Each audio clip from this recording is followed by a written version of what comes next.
ไปก็รู้โอ้ยพี่น้องเอ้ยเนาะเอามาอยู่ไกลแท้เป็นยังคือมาอยู่ไกลแท้ฮะทานอยู่ใช้เตาทาน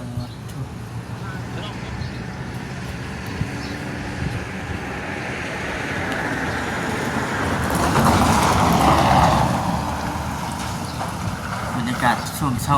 คือสีประมาณนี้พี่น้องมื้อนี้นะฝนตกพี่น้องมื้อนี้ช่วงประมาณช่วงเช้านี่แหละบ่แห้งไปแต่ก็คือสิเปียกเติบอยู่ดอกมันกำลังว่าสิออกไปข้างนอกพุ่นแหละสิได้ทำนึงไปอินออกไป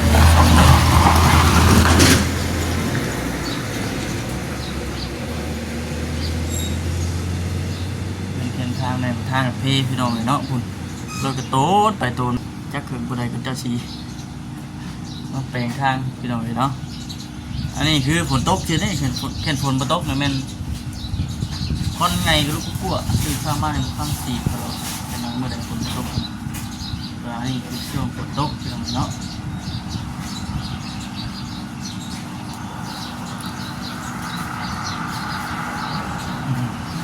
พี่น้องเนาะก็ดื้อกันทักทายสบายดีเด้อพี่น้องเด้อน้องทักทายสบายดีFCกันเบิดสุขคนพี่น้องโอ้กันเก่าครับเป็นอีกมื้อที่2เนาะพี่น้องเนาะที่ว่าที่เลยครับพ่อแม่พี่น้องเฮาติดตามเบิ่งทางไอ้เตียงเมื่อคืนนี่นะคือว่าเบิ่งเมื่อคืนนี่นะบ่ครับว่าหอดเจอตัวน้องแต่คนเป็นทีมั่วแล้ววะ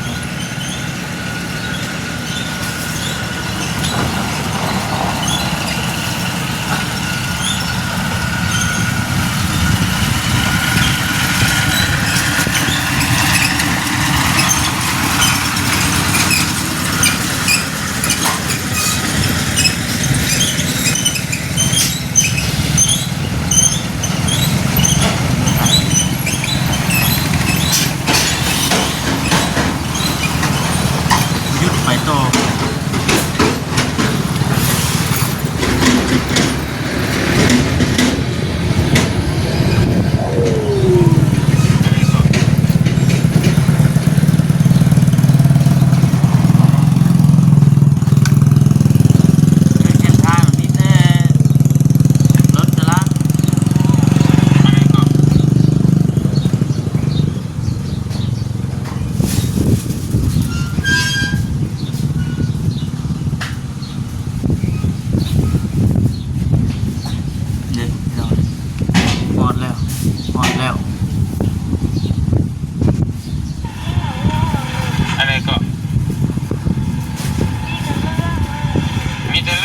จะเลื่อนจะเล่า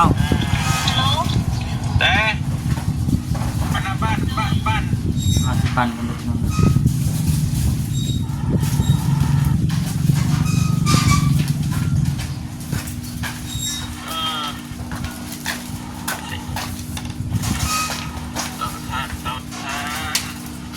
บ้านเตาถ่าน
รถลายพี่น้อง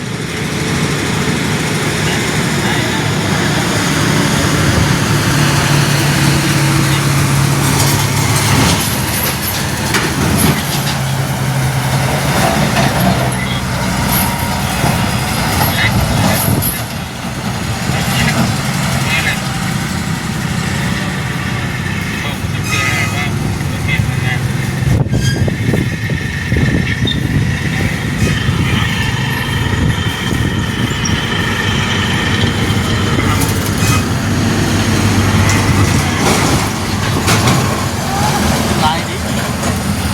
ไม่ยินเนี่ย เท่าแล้วสักปีเลยแต่วันนี้ผมเปิดไปไหว้ด้วยวันตะเมื่อลง ห้องพังห้องพังคือถ้าเป็นนี่ก็ตัวปัญหานี่ก็คือทั้งขอให้ได้บ้างอะตัวปัญหาที่เปลี่ยนเป็นห้องในพนักนะจากตัวปัญหาแค่นี้นะ นั่นแหละตัวเมื่อคุยกันเนี่ยมันจบมันเร็วนะเพราะว่าถ้าน้องติดเนี่ยมันคือมันจบปัญหาขึ้นเอาเมื่อเข้านี่ดิจิทัลมันมีปัญหาเลยคือบ่มีปัญหาไปเลยคือตัวที่แบบใดคือตัวบอจากหนุ่มเกี่ยวคือตัวตัดชิด10รถตัวว่าบอจากหนุ่มเกี่ยวก็เกินฟ้าแหละตัวก็ตัดน้องม่วงพี่น้องพี่นุ่งดูแลต่อไปก็แล้วแต่โตนั่นมันเป็นชิดของโตแต่โตก็ที่ผมมีอย่างพูดว่าให้อีกแล้วกันเมื่อเคลียร์ให้มันจบเพราะว่าตัวมามันแบบมันบ่จบได้สั่นมันคือมันหนีปัญหามาคือมันบ่จบ คือตัวที่ว่าเรื่องตัวที่เพื่อนเล่าแบบใส่น้องตัวแบบเพื่อนแบบบ่เคยเล่าลูกคลิปแจ็คเถื่อนะนี่ก็แบบนี่ก็เอาความดีแทนตัวเองกับความให้อันนี้ก็ยกให้น้อง แล้วหูก็นั่นแหละคนไทยก็หูนั่นแหละตอนนี้แต่ถึงว่าเมื่อคุยกันให้มันแล้วคือตัวก็โบไล่นี่ก็ต้องคือตัวที่โบปุ่นวายปุ่นเกี่ยวนะครับนั่นคือตั้งขาดนะครับคือเกี่ยวออกจากกันนะเพราะว่าหมดแล้วว่าต้องมีอย่างเงินผ่านเจนึงหูนึงอย่างนี้ก็ว่ากันรอกันตัวนั้นแต่เห็นที่มันจบมันถูกต้องจบเจือเลยกันชื่อหรือยังตัวการซื้อเอาเนี่ยก็ตัวยกให้นอกที่พวกเอาถึงใดก็แล้วแต่นั่นคือตัว มีปัญหาโดยที่ลูกไข่ต้องทุกข์แล้วค่ะทุกข์ไข่ไม่ทุกข์ไข่ทุกข์เลยคือเก่านะคนเนี้ย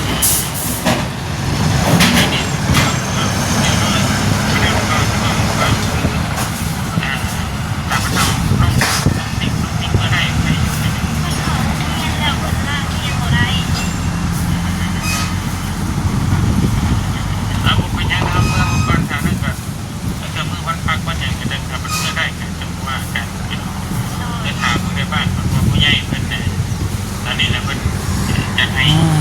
น้องเนาะ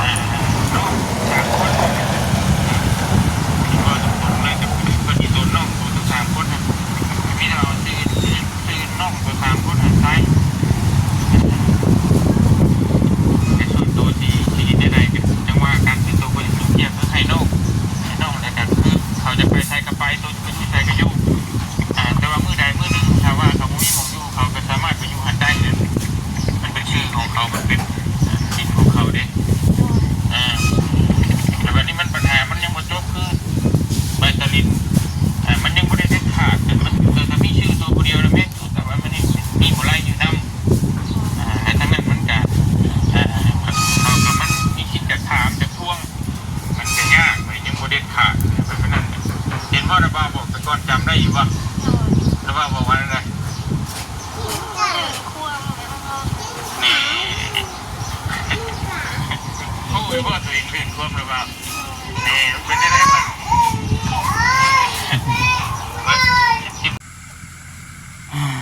มาพี่น้องเนาะบัดทีนี้ฮะเอามาแต่บ้านเพิ่นแล้วเอามาตลาดหน่อยหนึงแล้วก็แม่นมาเวะดินน้ำเพิ่นจะหน่อยหนึงเอาพี่น้องไอ้ต่ออีพี2เนาะโมเมนต์ EP 2พี่น้องไอ้ต่อกันอีกก่อนเมื่อเช้านี้นะบ่คำไทยคลิปอยู่บนเฮือนกำลังติดตามเบิ่งทางบ่เตรียมเพิ่นว่าเดินทางไปฮอดไสแล้วว่าซั่นแต่ว่าเมื่อกี้นี่น่ะใหม่ๆล่าสุดพี่น้องเนาะ FC หลายคนหลายท่านคือสิเห็นคือสิฮู้กันแล้วล่ะแต่ว่าบ่คำได้สิมาอัดคลิปบรรยายให้กับ FC ได้ฟังนำกันอีกเทื่อนึงนะพี่น้องเนาะเมื่อกี้นี่ก็เห็นคลิปของบ่เตรียมเพิ่นปล่อยลงไปก็ถือว่า เพิ่นสิว่าจังได๋ล่ะก็ถือว่าไปฮอดไปถึงจุดที่ว่าทางพ่อของน้องเตเพิ่นอยู่เป็นที่ห้อยแล้วพี่น้องเนาะก็คือว่าอยู่ในอยู่ในอันโรงงานเตาบ่หรือว่าจังได๋โรงงานเตาถ่านนี่แหละพี่น้องเนาะที่แน่ๆคือได้ยินจากบ่เตรียมเพิ่นว่าอยู่ในโรงงานเตาถ่านถามนำทางไปนะพี่น้องสุดท้ายก็พอกันน้องเตกับตนกอดผู้เป็นพ่อแล้วว่าซั่นผู้เป็นพ่อนี่คือส่งสิบ่ฮู้หรอกเนาะพี่น้องเนาะว่ามันเกิดเรื่องเกิดราวแบบใดเกิดเรื่องเกิดราวหยังหันนะเบิ่งหน้าเราก็ยัง ยังบ่ทันจักหยังหันนะพี่น้องเนาะเบิ่งนี่หรือว่าเราฮู้อยู่บ่เลยหันนะพี่น้องเอ้ยก็ถือว่านำจนไปฮอดบนอยู่บนเสาเป็นทีม้อยพี่น้องเอ้ยได้อันใบตาดอกตาดินคักแน่เห็นเพิ่นจับอุ้ยรองเท้าเราว่าก็หมาแล้วพี่น้องหมาไหลงูน้อยละ อันนั้นพี่น้องเนาะก็ถือว่าฮะกูโฉมันน็อตมันขาดน็อตมันขาดแล้วเขาออกไว้หันป้าเลยจักเสียดที่ไหนมันเก่าแล้วมันขาดเลยคิดถึงนี่มันขาดได้ป่ะหูน็อตมันนะหูน็อตมันขาดแล้วก็เลยหันออกฮะพอเราทวงรถตัวเทิงมันขาดได้มันขาดตัวเทิงเลยป่ะนี่เนาะมันขาดตัวเทิงบ่แล้วเห็นว่าเอาตัวเทิงไว้เห็นว่าเอาตัวลุ่มไว้ตัวเทิงก็คือเขาเนอะ ก็กบรถเนี่ยมันวัดช่วงหนาฝนเลยดิแวะมาดินน้ำตาพอก่อนพี่น้องเนาะจังหน่อยหนึงก็มันกลับกันละช่วงบรรยากาศค่อยคำยำเลง4:00-5:00เลยแหละท่านนี้ถ้าว่าแล้วเลยล่ะพี่น้องเนาะเราก็ได้บางครั้งก็จนบ่ได้มีเวลามาช่วยเกี่ยวข้าวเกี่ยวน้ำก็เลยว่าอยู่ฝุ่นกับบุกเกี่ยวกับสอินเบิด2 คนนะพี่น้องเนาะก็ซาแน่ก็เลยจนบุกคอยมีเวลาเข้ามาซอยมีแต่ว่าสิเกข้าวเกี่ยวน้ำเมื่อซอยเพิ่นมื้ออื่นเนาะเอาก็มีแต่ว่าเรื่องของน้องแต่น้องไล่ก็มีแต่ว่าหารุ่นหาเบิ่งน้ำกันเด้อพี่น้องเด้อเนาะว่าสิเป็นจังไดแน่ว่าซั่นก็ถือว่ารอรุ่นรอเบิ่งว่าทางบ่เตรียมเพิ่นสิขึ้นมาฮอดมื้อใดแล้วก็สิไปติดตามเบิ่งน้ำกันพี่น้องเนาะว่าเพิ่นในมื้อนั้นเพิ่นสิเฮ็ดจังใดก็รอเบิ่งรอชมกันพี่น้องเอ้ย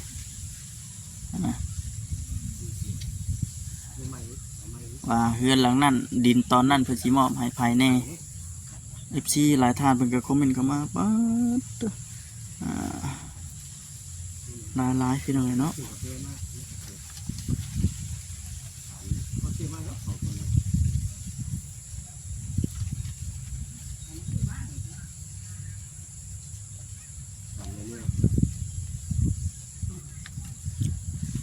ไป